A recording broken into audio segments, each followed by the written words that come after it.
Esto es el laberinto de Minotauro Beca. Como de vez en cuando os traigo noticias, os traigo cosas del mundo de la arqueología y es una pena las noticias que os traigo hoy porque dos figuras de este mundo de la arqueología que han descubierto cosas bastante importantes pues se nos han ido y vamos un poco a aprovechar para recordar su figura, lo que significaron y uno de ellos es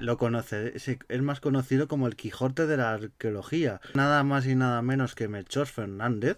que aunque tenga este sobrenombre de Quijote de la arqueología, su historia es muy curiosa,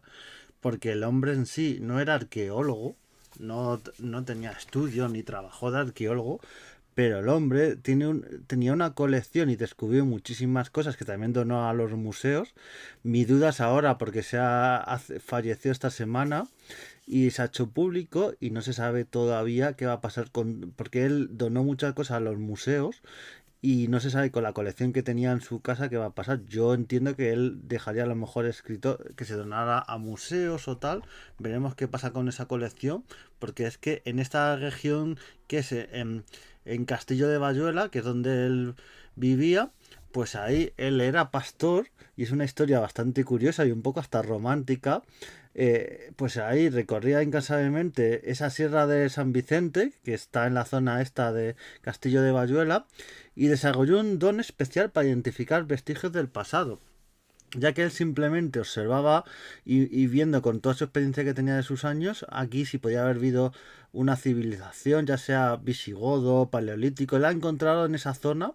de todas las épocas prácticamente y encontró secretos enterrados, o sea, durante siglos. Es que tenía la pasión por la arqueología, ya digo, no tenía estudios de arqueología ni había trabajado de ello, pero con todo lo que leía, todo lo que sabía, pues le llevó a descubrir en 1980 una necrópolis visigoda, que ni siquiera los arqueólogos ni mucha gente sabía que eso estaba ahí. O sea, y cuando, claro, ya cuando fue un hallazgo que marcó la historia de este pueblo. Y entre los tesoros enterrados se encontraban fíbulas aquiformes, un broche de cinturón, un anillo, cuentas de collar. eh, Todo eso está en el Museo de Santa Cruz de Toledo, que yo he estado en ese museo, que merece muchísimo la pena. Y claro, mi sorpresa, yo no sabía que este hombre, casi todo lo que hay en el museo era porque lo había descubierto este hombre, que ni siquiera era arqueólogo. También digo, en este caso hay muy buena voluntad, él lo cedía a museos, tiene lo que se puede, también te digo, porque en casos de patrimonio hay cosas que tú no te puedes quedar, pero en algunos casos sí, lo que podía, lo tenía él como colección particular, pero él no lo hacía para lucro. Otros arqueólogos que no son arqueólogos, como este hombre que no lo era, van de amateur, descubren cosas con detectores de metales y lo saquean y lo usan para vender o para quedárselo ellos particular, pero sin comprobar si eso es patrimonio o se lo tiene que quedar algún museo. Por su uso y riesgo lo hacen, así que este hombre, que ya digo, tiene el sobrenombre del Quijote de la arqueología, era muy querido en su pueblo, han ayudado mucho su pérdida. Y eso, todo lo que ha descubierto, es una figura muy poco conocida. Es que ya digo, era un pastor que en sus ratos libres o cuando iba con las ovejas, pues iba mirando el horizonte, mirando aquí, y cuando veía algo, o bien avisaba a los profesionales de la arqueología o a veces lo sacaba él y eso sacaba restos visigodos, también tiene restos del paleolítico, o sea, tiene toda la época y era un hombre generoso y humilde y donó, como digo, piezas encontradas en sus excursiones al centro de interpretación local de este pueblo, que ha hecho un pequeño centro de interpretación a Toledo, que es la provincia de donde él era, o sea, hacer hincapié en esta labor que hacía y que él decía que él no había estudiado arqueología ni trabajaba de ello, pero bueno, cuando descubría algo lo cedía a museos, a todo ello, y lo que nunca hacía era saquear tal.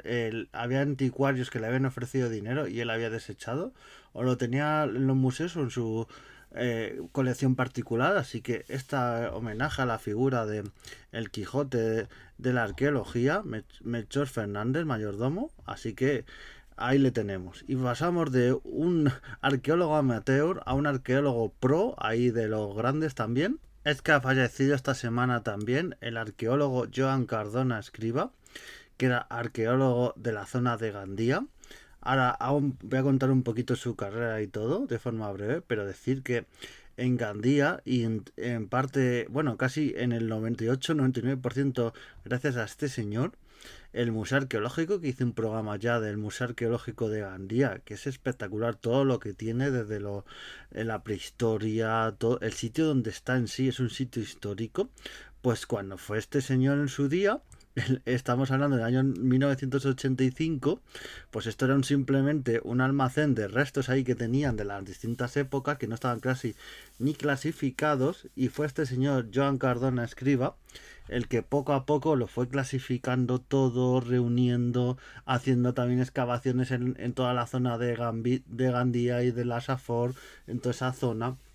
Y gracias a él, pues tenemos en la actualidad este Museo Arqueológico de Gandía, que merece muchísimo la pena. Son varias plantas, totalmente accesible, tiene ascensores, está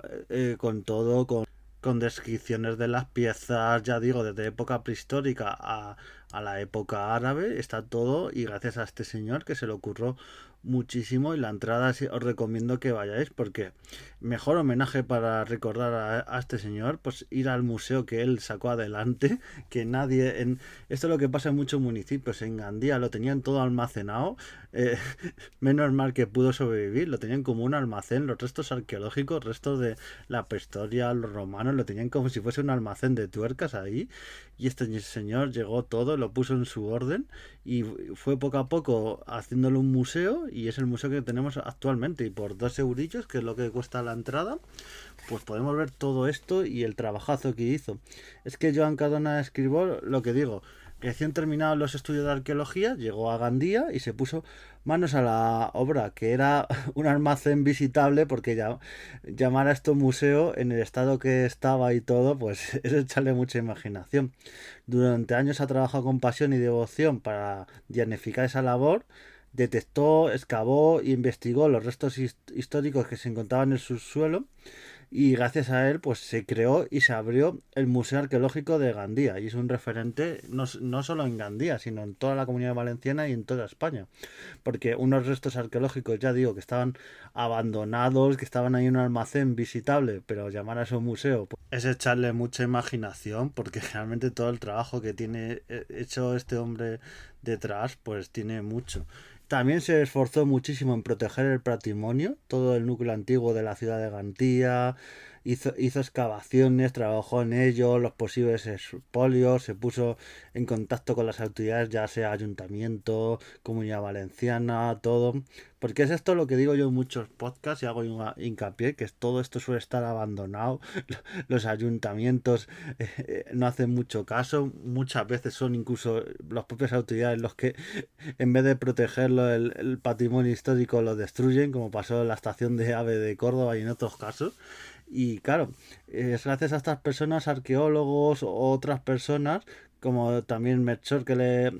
he indicado antes, pues gracias a estas personas se conserva el patrimonio. Si no, patrimonio que no se descubre, que no se conserva, sería destruido, y patrimonio de miles de años ahí de visigodos, de romanos,